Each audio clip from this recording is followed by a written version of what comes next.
Primarchs are some of the coolest and strongest models in the entire game, Warhammer 40,000.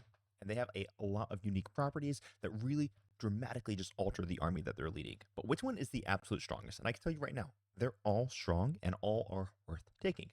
But are there any that are better? So we're going to figure that one out today. Who is strongest? Who is as strong as Ronnie Coleman, the actual king? Well, listen, some of these Primarchs are just a little bit of a better value than others, even though every single one is playable and takeable and fearsome on the battlefield. One of the cool things about them is that they all have slightly different roles, which is also pretty darn exciting. You have those Primarchs that are really important for buffing the entire army around them. You've got those Primarchs whose sole job is to go murder the crap out of something. You've got the Primarchs whose job is to be speedy, zippy longstockings who can just be anywhere on the battlefield at any point in time. What's the best? So, which one is the best? So, we're going to go ahead and talk about each Primarch, and then I'm going to go ahead and rank them at the end for you. And I'm also going to mention, which detachments I might really prefer running these guys in as well. So, Angron. Angry Ron, everybody. Angry Ron is probably the most damaging model in the entire game. His damage output is absolutely ridiculous. I've regularly seen this guy run in, and especially if you're running him in Berserk Warband, you can just give him +1 to wound, so he's hitting everything on 2s, wounding everything on 2s. He provides an aura of re-roll hit rolls, or +1 to charge, but pretty much always going to be re-roll hit rolls. This can be used to buff himself and his entire army around him. You can give him sustained hits, you can give him lethal hits, you can give him fight on death, you can give him every single combat buff you could possibly want. Even in Berserk Warband, you can even make him -1 damage in melee, which makes him significantly tougher. So basically what I'm trying to tell you is his damage output is bonkers, it's crazy, it's the highest of any model in the game. Then he also has unbelievable speed. Depending on what buffs you take from your Blessings of Corn rolls, you can get this guy going 22 inches turn 1. That is a lot. That is a psycho fast model that can just nuke anything, and he can be in your opponent's lines turn 1 is a big problem. Now, I will say, generally speaking, it's not a good idea to do that, but being able to threaten to do that forces your opponents to play around. So he is massive speed, massive damage, and like we already talked, because of his aura of reroll hit rolls, which is the one you're pretty much always going to take, maybe occasionally you'll take +1 to charge, he's also a huge buff piece. So he dramatically increases not only his own power, but the power of the entire army around him. This is huge. And lastly, this guy's main, or not main, but another just faction of another perspective on how powerful he is, he breaks the game because he has an ability that when you roll 3 6s on your Blessings of Corn roll, Angron comes back to life. This has the potential to auto-win games because Angron, generally because of the amount of times you're going to roll the Blessings of Corn, typically it's not unheard of for him to come back to life once in a game.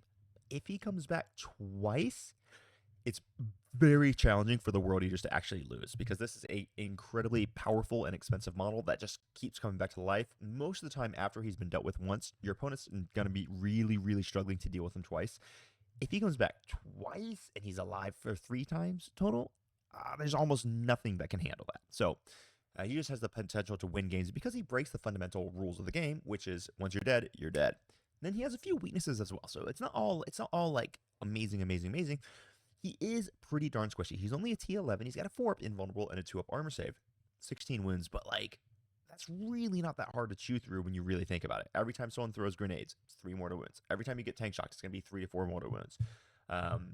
Any shooting that's dedicated to him that's more than AP2 or goes to AP3, it just really starts to tear through him. He is fairly squishy, especially for his cost of 435 points. He's not hard to kill. But man, his speed and damage is stunning. So that's Angron. Now let's talk about Guilliman. We have Roboute Guilliman. This guy is an unbelievable buffer. Unbelievable. He gets to choose 2 of his Primarch auras every single battle round. So he's pretty much exclusively always going to be choosing having a second Oath of Moment target and the ability to give a 12-inch aura of a discounted CP cost once per turn. When you include Guilliman by himself, you basically increase the effective amount of CP that you have by almost 10, which is crazy over the course of the game. It's absolutely wild. He also has resurrection mechanics, so the first time he dies, he comes back to life on a 3+, which is sweet, which is iffy. It's not guaranteed, but it's a nice thing to have. He's fast-ish because even though he has the monster keyword, since he's a Imperium, or a loyalist Primarch, he gets to move through walls. So this does actually make him a relatively quick unit. Then he also has Lone Op-ish, and Lone Op-ish is because if he's within 3 inches of any Adeptus Astartes infantry, suddenly he himself gets Lone Op, which can make him much more defensible than you might actually originally consider he would be. He also enables the Super Oath, because since he's Ultramarines, if you're running Ultramarines, you're not technically a Divergent Codex or Divergent Chapter, so you will get the +1 to wound against the Oath of Moment target. Stack that with Guilliman's aura with Guilliman's ability to give 2 Oath of Moment targets. Suddenly you can have 2 targets that you're getting +1 to wound. It's very, very powerful. Now, he does have some clear weaknesses. He is very easy to kill. He's like a 2-up arm save, 4-up invulnerable save, no feel, no pain. So, I mean, you can tank shock and grenade him, and he can just be dead. And he is also a honeypot. So, if you just wave a pretty-looking Eldar in front of him, you're screwed because he's going to get distracted. So, since he's very susceptible to the honeypot, that is clearly a weakness for Roboute Guilliman. He's also 345 points. Now, in melee, he's definitely not nothing. He has some punching in melee, but he doesn't have like 345 points worth of punching, and he certainly doesn't have 345 points worth of defensive profile. So the points that you're paying for Roboute are really wrapped up in the abilities he gives you with the discounted CP every single turn and the double oath. So we like Guilliman. I think he's very, very strong. There's a reason why you're seeing him in basically every single Space Marine list around right now, but he's not necessarily an auto include, but damn, if you're running Ultramarines, he basically is. Now let's look at Mortarion. Mortarion, along with having an unbelievably sick model, I do think he is the second best looking Primarch. I'll get to the best looking Primarch. He's just such a badass model. This guy is tough. One of his greatest strengths is how unreasonably tough he is. Now, if you're running him in the Plague Company, which is the Index Death Guard detachment, he can be nigh impossible to kill because you can make him fairly easily -1, sometimes -2 to be hit because you'll stack the ballistic skill, weapon skill modifier with the hit modifier. He's T12, which is a world of difference in this game being T12 and T11. He's got the 4-up invulnerable save, but he also has the 5-up feel no pain on top of that. He also has a game-breaking aura because he has the ignore modifiers ability. However, he gets a 6-inch aura of ignore all modifiers. So suddenly all that damage 2 they have is never going to be halved. You can always ignore damage reduction. You will always ignore hit modifiers, weapon skill modifiers, wound modifiers with basically everything in your army because his base is freaking huge and it's very easy to get things within 6 inches of his base. That is so unreasonably powerful. This makes him one of the strongest buffers in the entire game. So he's always going to choose that aura, and then he's probably going to be choosing the aura of reroll 1s to wound, which while that might not be the strongest aura, when you stack that with ignore modifiers, it's unreasonable. Lastly, his other greatest strength is he is cheap. Now, as far as all the Primarchs go, he is the cheapest at 300 points. And for 300 points, you get a very challenging to kill unit that gives the craziest buff to your army possible. He is hyper affordable, and it always baffles me when I see Death Guard lists that don't run him. Mortarion is a pimp. Now, he does have some interesting weaknesses as well. He has relatively unimpressive melee and shooting. Like, for a Primarch, you would kind of expect him to have better melee and better shooting. It's just not that great. But you know what? Not everyone needs to have absolutely everything. And there are other Primarchs that take the cake in the damage. So Mortarion's damage isn't that great, but the damage he enables for the rest of his army is unreasonable. He's also relatively slow with just a 10-inch movement. Even though he has fly with that massive base, 10 inches really is not that much. So he's weak with his damage output and his slowness, but what he does to enable the rest of your army is unreasonable, and he's crazy cheap for what he does. So Mortarion freaking rocks. We got the Magnus the Red. Now, when you're talking about nukers, oh my goodness, you're talking about the Nucleopolis. This guy is the strongest nuker in the game, and unlike Angron, who might actually deal a little bit more damage, Magnus doesn't need to expose himself to the entire army because he will do it at range. As a matter of fact, if you're taking the index detachment, he will probably do it indirect at range, like 33 inches away with indirect, because he's going to stack like stratagems and things to do it. So he has the ability to just point at more or less anything in the game and one-tap more or less anything in the game. I think Satans would survive him, but that's roughly the only things that are going to be surviving him. He also has unreasonable speed. So you're going to choose his Primarch or his Primarch ability at the start of the battle round, and it's either going to be -1 damage, which will make him very tough, or it's going to be +2 inches to move in a 6-inch aura. Stack this with the Thousand Suns abilities to use to basically give any unit 2 movement phases, one in the movement phase and then one in the shooting phase. This guy can very, very reasonably be going, 32 inches without a freaking issue in the movement phase. That's not a problem for him. And he can also be moving to be giving his movement aura can be given to the guys at the start of the movement phase, and then you move him, and then you can give that movement aura to another part of your army in the movement phase. It's just very, very strong. So he is an extreme buffer because he dramatically, like at 25%, increases the speed of his entire army. He also has the ability to kill anything. He can be very, very tough, and he himself, oh my gosh, his movement is just, it's unparalleled. It's unparalleled, his movement. Then you look at his weaknesses, and honestly, the only weakness that he really has is he is expensive. He's almost 500 points. He's 465 points, and that's basically his only weakness. Now, I have a little caveat here. He might be priced specifically for the index detachment a bit too much. Now, if you're running the index detachment, he kind of has to be priced like this because he is that freaking good. But if you're not running the index detachment, he really drops off a lot when you can't just give him the ability to reroll hit rolls and wound rolls automatically for 1 CP. You can't give him indirect anymore. You can't extend the range of his weapons anymore. These things really dramatically decrease his power output. So we will see what happens when we get the T-Suns Codex, which really shouldn't be all that far away. But as of right now, this guy is a unreasonable freaking powerhouse. And let's not forget, he also generates you 4 sweet Cabal points to turbocharge the army ability as well. This guy freaking rocks. Then we look at the Lion. So we only have 2 Primarchs left. The Lion, one of his greatest strengths is he has the sickest model, and it is always going to be the hood on him. Never the helmet, never the face. The hood on him is 100% the way to go. I will fight you in the comment section about that one. He also has some really cool abilities. He's got Fight First and an extreme anti-infantry sweep attack, because that sweep attack, oh boy, can we just say exactly, this is insane. 16 attacks, hits on 2s, sustained hits, strength 6, AP 3, damage 2. So basically, when he's anywhere nearby, you can't charge anything because he will heroic and he will fight first. This is a very, very powerful ability that can really just put a stop to melee armies' abilities to play the game.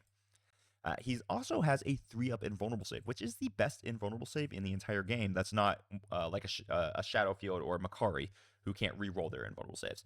So he has a very tough invulnerable save. He also, just like Guilliman, is fastish because he can move through walls, and he also is lone op-ish because if he's within 3 inches of a Adeptus Astartes infantry unit, he gets lone op. And don't forget, you can actually have a lone op give him lone op. I love taking a lieutenant with combi weapon who has the lone op keyword and putting him within 3 inches of the Lion to give the Lion lone op.